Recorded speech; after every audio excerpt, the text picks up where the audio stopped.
You know what time it is. You know what time it is. How firm thy friendship. Oh, you know what time it is. Roll with them boys of the fall. You know what time it is. On the ground with a nose for the ball. You know what time it is. Blood, sweat, and them tears for this game. Leaving it all out on the field with no fear for you lames. And it's Buckeyes by a billion. We in the building with over 100,000.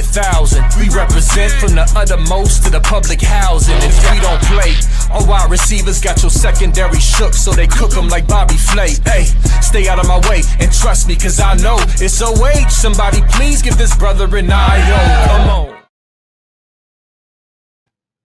What up, Buckeye Nation? Welcome to Scoop. We're pumped to be here, man. Got a good show planned for you guys. Got a little bit of recruiting intel to go through, man. I'm Devin. That's Funky. And as you can tell, man, I played the wrong intro video. I forgot that was up there. This is a Scoop show, our normal one every Sunday with me and Funky. So, man, a lot of exciting things going on, man. Chat, appreciate you guys for showing up. Hit that like button for us. Hit the subscribe button as well. Super chats are open. That goes to Pay It Forward here on Scoop. So we appreciate any support you guys give us there. Funky, man, I got to ask you a question. I know it's been a while and stuff, but do you remember what it feels like to be a national champion? That's my question. Yeah, actually, just this morning, Devin. It was literally the first thing that I thought. I woke up, actually sleeping on a couch right now, Devin, moving into college, and woke up and I was like, you know what? I feel like a national champion today. So, woke up and I went on my run, felt like a national champion on my run, and got back and felt even more like a national champion. So I'm super excited to be here with you today, Devin, and to talk about Ohio State recruiting, Ohio State football, because every day just feels like stuff is going on. We're getting told stuff by players, and we have a huge visit weekend coming up for the first game of the season versus the Texas Longhorns. And yeah, but before I keep rambling, I want to shout out a new addition to the Buckeye Scoop family, Caleb.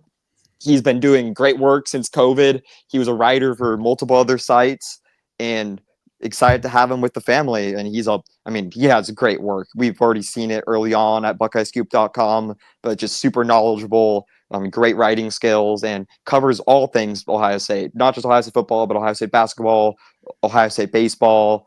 Very knowledgeable, smart kid, and very excited to have him here on Buckeye Scoop. And hopefully we can get him on some live shows to share it with all of y'all who tune in to this every day, single day.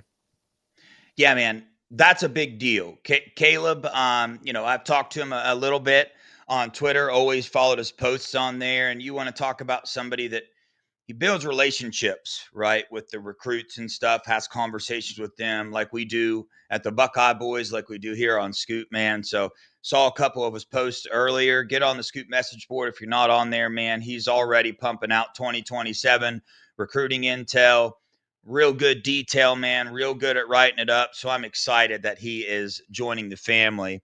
But speaking of family, man, chat, I just want to give you guys a shout out, dude. Everybody in the chat, we know Scoop has gone through some changes here recently with some things. But one thing hasn't changed, man, and that's y'all's support towards us here at the Scoop as we're doing what we're doing, man. And we really couldn't thank y'all enough, man. We appreciate you guys watching, hitting the like button, the super chats, all of it, man. It's been a rough time, dude. Scoop is it's a big team, man. We're all family here on Scoop. It's been an honor, man, to be added to the Scoop staff, man. I've loved it, man. These guys are awesome. Welcome me with open arms, and chat, you did the same thing. So seriously, from the bottom of my heart, I appreciate you guys showing up and the support that you give us, man. But I know you didn't come here to hear me tell you thank you. Funky, you want to add something to that before I... Yeah, Devin said all my words, but we had some little miscommunication, Devin, and there's two shows going on right now, so oops. Good. well, more the merrier, right? I was wondering why. Well, we can clear that up real fast for you. Me and Funky got about 20 minutes worth of updates for you, and we'll move on. Right, Funky, does that sound like a plan? That sounds like a plan. Perfect. Let's dive into it, man. We've told you guys, dude, that in the recruiting world now with NIL and all these changes that are going on with CSC, another change just got made. And that's kind of evening out the playing field a little bit. You have teams not playing by the rules whatsoever. You have teams riding the gray line, and you have teams like Ohio State following the rules to a T, right? Well, these teams living out here in the fantasy land, not following these rules, they're offering something we call funny money, money that is not going to fall through.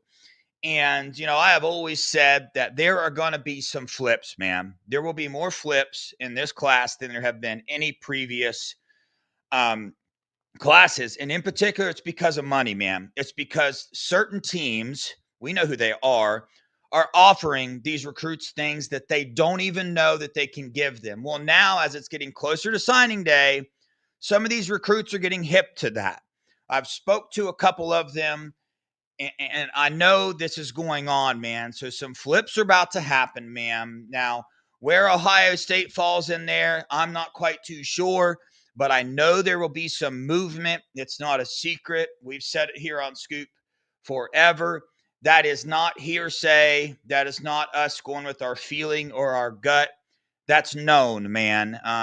It's always happened in college football, but now it's, as we know, this year it went rampant, dude. Teams just went crazy with offering guys money, and we were all wondering, how in the heck are they able to do this? Well, come to find out, some of these teams not able to do it, not even able to come up with the money, and not because it's not going to pass the rule, but because they just overpromise things, man. So, Funky, you got anything to add to that? I mean, I absolutely do, Devin. And we can just start kind of talking about who do we think the Buckeyes are really going to look at for the flip targets. And the first one that comes to mind is Odom, cornerback commit to Nebraska. I really do think the Buckeyes are looking at a second cornerback in this class. And the Buckeye staff thought he was committed a few hours before his commitment. And Nebraska staff put in some overtime work and really got him to choose the Cornhuskers. But I really do think Ohio State's going to keep pressuring and keep pressuring and keep pressuring. And with a successful season, getting him on campus, if Nebraska is not, having a 10-2 year and whatever, they're 6-6 again or 7-5 again, then I really can see the Buckeyes flipping them. That'd be my number one flip target for the Buckeyes. And I just, if you want to be an NFL player and you want to play cornerback in the NFL, then you go play at Ohio State. We went years and years without having a starter not make it to the NFL. From 2021 to 2022, it was a little bit of a dry spell. We had some younger guys playing, but just last year we had 2 cornerbacks taken in the first 5 rounds of the draft, and then this year we could have 2 more at least. Lorenzo, Matthews, and Iggy are all NFL guys to me. So I'm excited to see what the Buckeyes do with him, and I definitely can see him getting on campus as early as week 1. Yeah, no doubt. Funky, I know, we know, man, there's a certain position this year that in this recruiting class in particular that the Buckeyes are lacking on. So I expect some flip targets. There's 100% some defensive end, some defensive line flip targets out there somewhere as well. I haven't narrowed down on any in particular, but they are out there. The Buckeyes are on top of it, man. You could see some official visits happening from some people. You just don't know, man. But the Buckeyes are ready to go. Some of these rule changes have put the Buckeyes in a little bit better spot now for things. And we're going to get into that a little bit more when we get into Braylon Womack. But I wanted to ask you about that in particular real fast, man. You hearing anything about, flip targets, particularly with the defensive line that we're wanting to go? Or do you expect – Are the two position groups in this class the Buckeyes need to fill the most, in your opinion, cornerback and defensive line? Are we in agreement there? I think so. I think this defensive line class is already, I would consider it a pretty strong class. This is not a weak class by any stretch of the imagination. And we have 2 top 50 kids in the country, and Simeon and Kahari.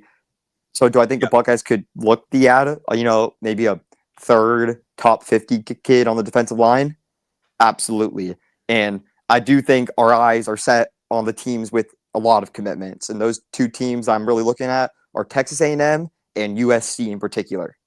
I mean, I've been on this rant before, but one could argue that I have more sources within the USC program than I might with the Ohio State program. And that's a very sizable argument. I mean, I grew up going to games, friends with a ton of big time donors who are, give these kids their checks. And there's one name on the defensive end side that keeps popping up in these conversations. And I think the Buckeyes could look to grab him.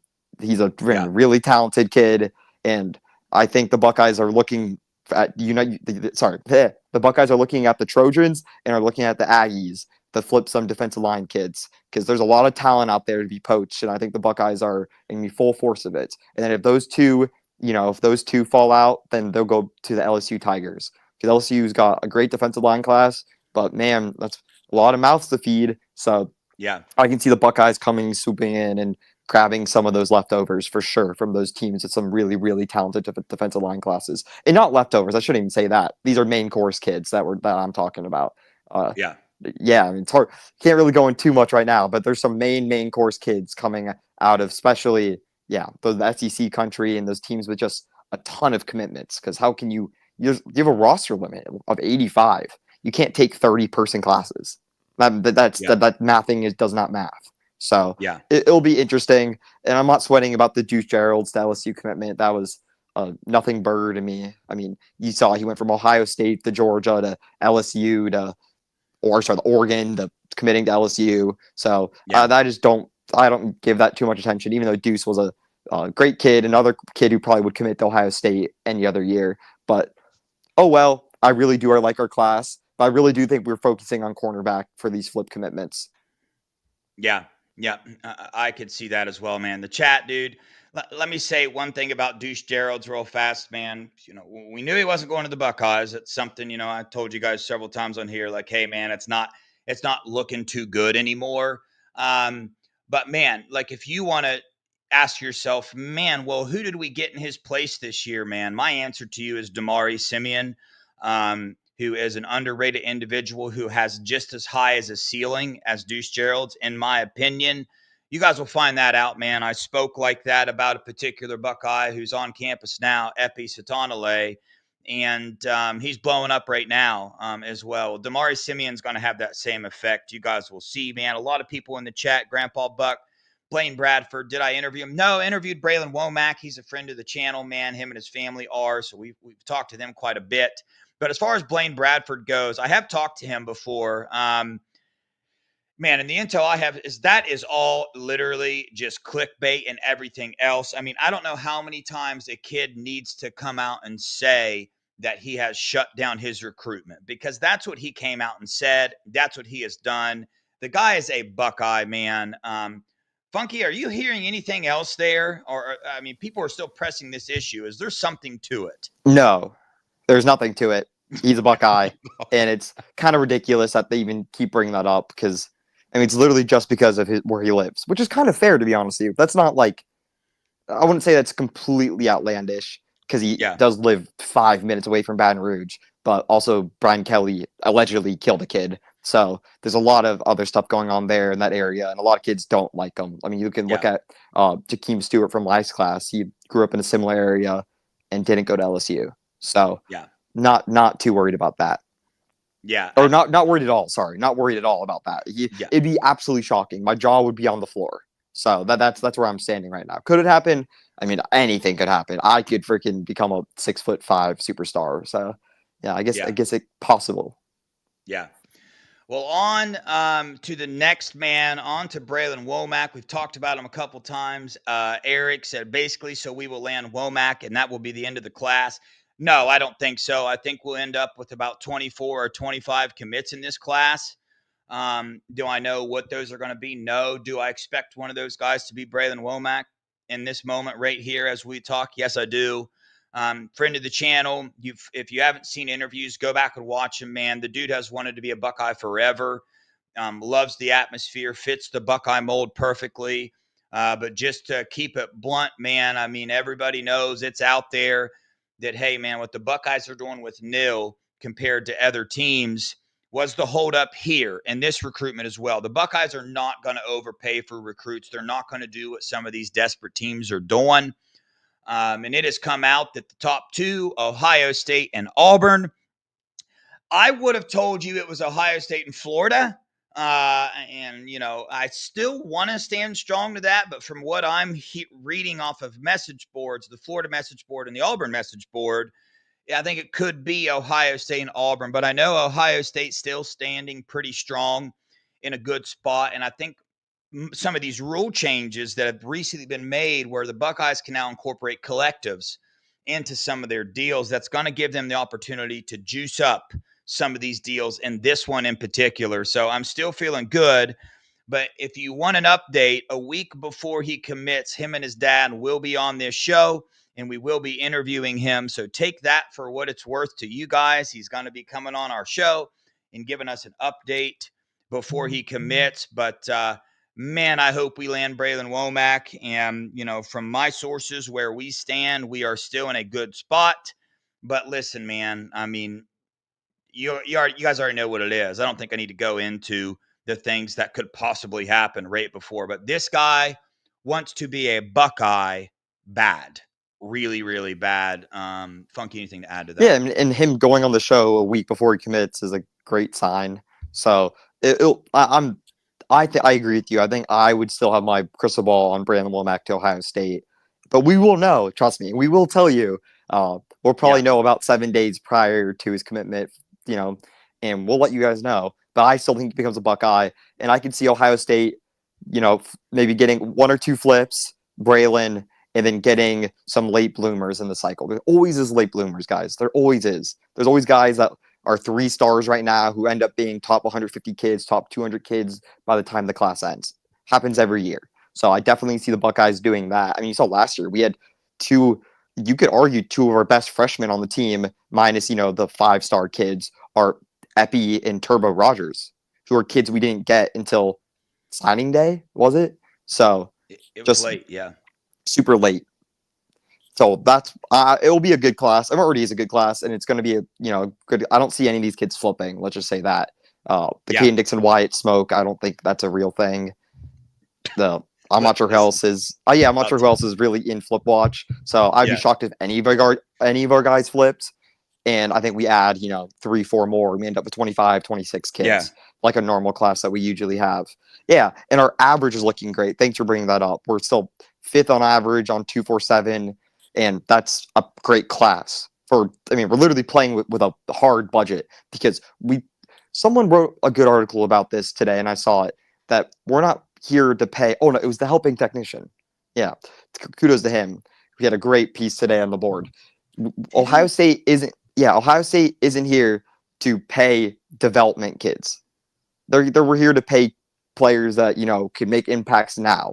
And we're not going to pay development kids because we're not paying to watch them develop. So I like what we're doing, and I really trust what Ryan Day and the staff are doing. And I mean, they're going to do a great job. And we're using the portal better than anyone else. And it's going to be, we have a great team this year. We have the even better team coming next year. And then in 2027, who knows what our team looks like. But Tavian St. Clair looks damn good. So I don't see us losing many games that year. Yeah. Yeah. Hey, guys, listen, if there's one aspect of this Ohio State program you need to trust, it is the part of the program, Mark Pantoni, I believe, where, you know, their evaluations on these guys, right? We have proof right in front of us, man. This freshman class coming in right now in fall camp, there are some absolute studs just shining, man. Epi Satonale, Tavian St. Clair, Quincy Porter, Riley Pettijohn, TJ Alford. Trajan Odom is even being talked about on the defensive line, man. Jarquez Carter, Maxwell Roy, the defensive tackle we got out of Pennsylvania, the heavyweight wrestler, I believe state champion wrestler. He's 6'3", 310 pounds with a 6-pack. Okay, so the dude hasn't been practicing much, but, you know, he's coming in ready. Offensive line, Jake Cook, Javon McFadden. These are all guys that weren't ranked high, but they're killing it. And they're killing it against elite talent. You know what I mean? So a long way to go in some of these guys' developmental aspects. But what the Buckeyes, man, have down to a science, what Mark Pantoni and that recruiting department have down to a science is their breakdowns of these guys. Like when we go out and get Cam Brickle and we're sitting there looking at his recruiting ranking, the Buckeyes aren't doing that, man. The Buckeyes chose Cam Brickle over who's that 4-star out of Alabama, defensive tackle. He delayed his commitment. Emmanuel Ruffin, right? The Buckeyes held off there, right? And they took Cam Brickle. They took Cam Brickle when they were in on several ones. So they're trusting their evaluations. And so far, their evaluations have not let us down. We can't really judge it. I mean, you got to wait 2 to 3 years after the class before you can really dive in and judge how these guys are doing, how the class really was, right? But as of right now, the 2025 class, man, it is off to a amazing start, man. Am I wrong in saying that is this normally how it goes with the Ohio State classes, Funky, you would say, where this many freshmen come in and get talked about like this? I just feel like there's a tad bit more freshmen this year being talked about than there normally is. I could be wrong there. What's your take? No, totally. The hit rate on this freshman class looks great. I mean, we heard great things about Jake Cook in the spring. Now we're hearing great things about what's his name, Jaden McFarland. Javon McFarland in the fall. We've always heard good things about Carter Lowe. I mean, we've been told he looks like, absolute mammoth out there. He looks bigger than what we thought, stronger than what we thought, and he's great. Then we're hearing about great stuff about Philip Bell, great stuff about, Tavian St. Clair. I heard it was one of the stars of yesterday's practice, given it was probably against, the third team, but I heard he looked like an absolute star doing so. Then, Devin Sanchez always gets that hype. So, that's a lot of guys right there. And then a lot of guys in the defensive line. You look at Epi and Zion are getting a lot of hype, especially Epi. Then there's two of the guys in the middle are getting a lot of hype. One of them is, playing from behind a little bit right now, but happens to everybody.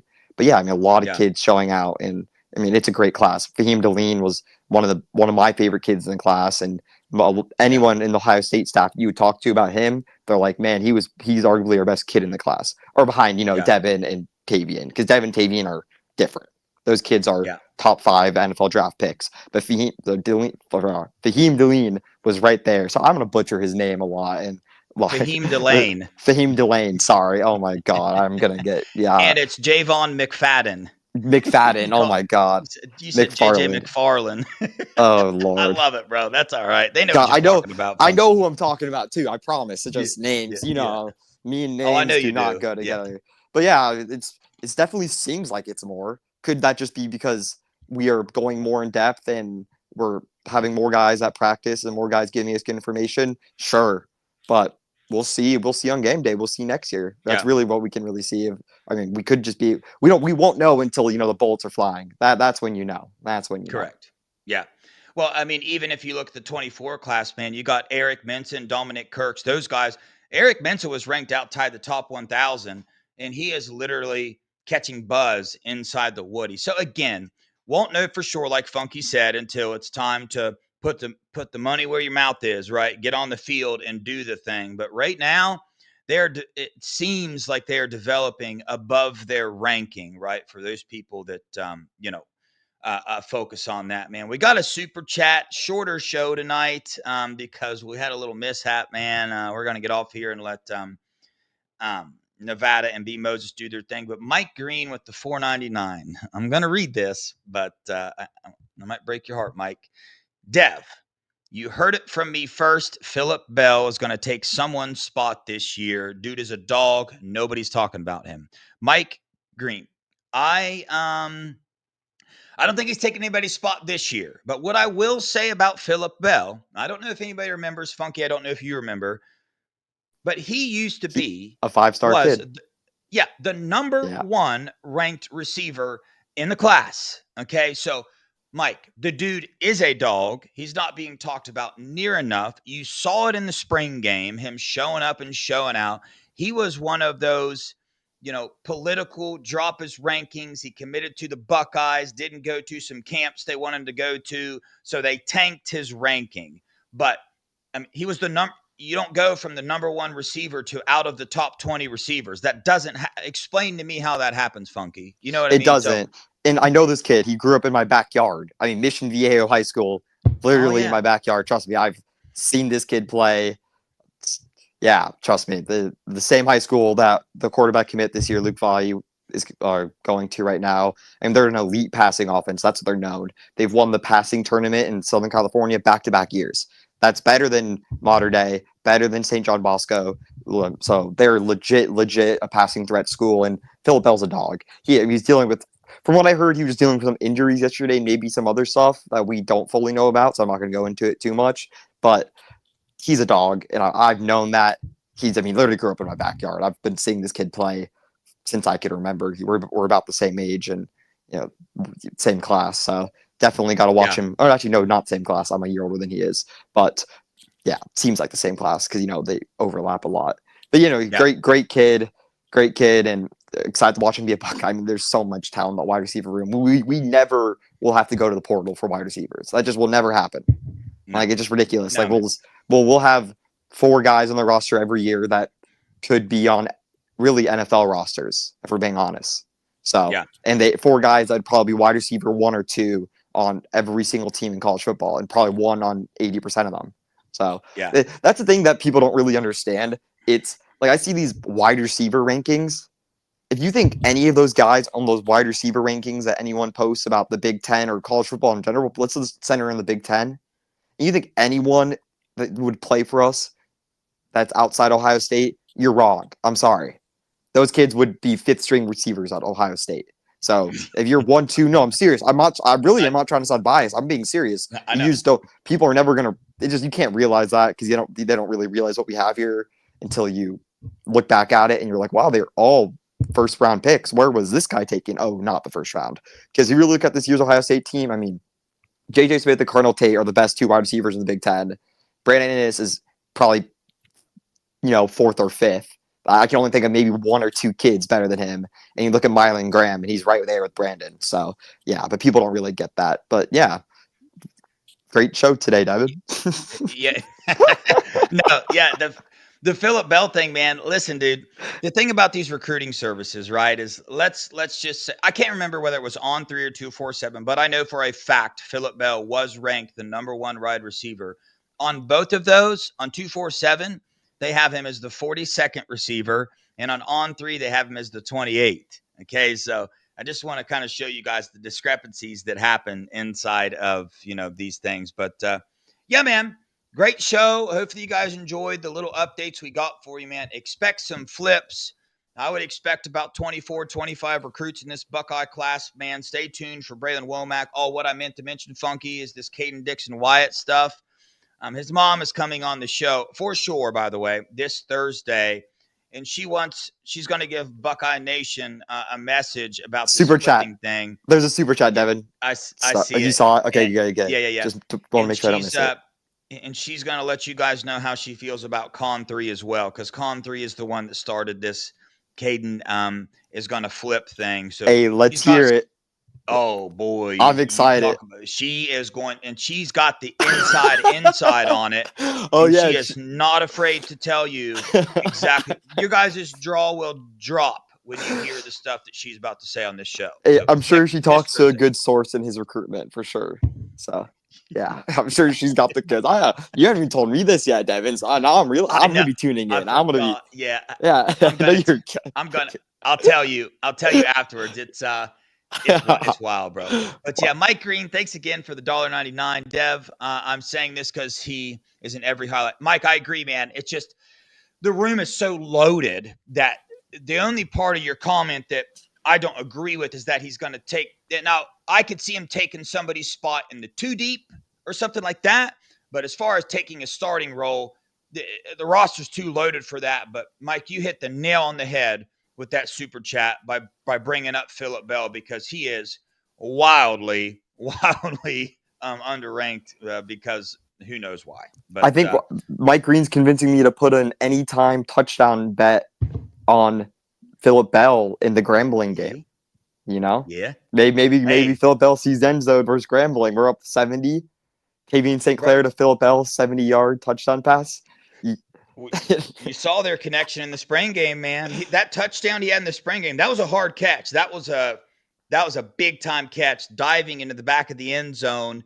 Ball from Tavian St. Clair, so I can see it now in the Grambling game, dude. Let me know where you find that at. I'll place it with you, man.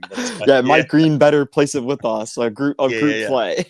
No doubt. All right, y'all. Hey, we appreciate the heck out of you guys for joining us. Sorry it was a shorter show. But hey, go over, check out B Moses and Nevada. Hopefully they're still going. They got some juicy scum stuff that I want to hear as well. So appreciate y'all, man. Funky, any final words? Yep, just go over right now. Just click off our video and go click on Buckeye Scoop video. And yeah, there's another one live going. They have Intrinsic on, and a big show for them right now. All right, y'all. We appreciate you guys. Stay blessed. OH. IO.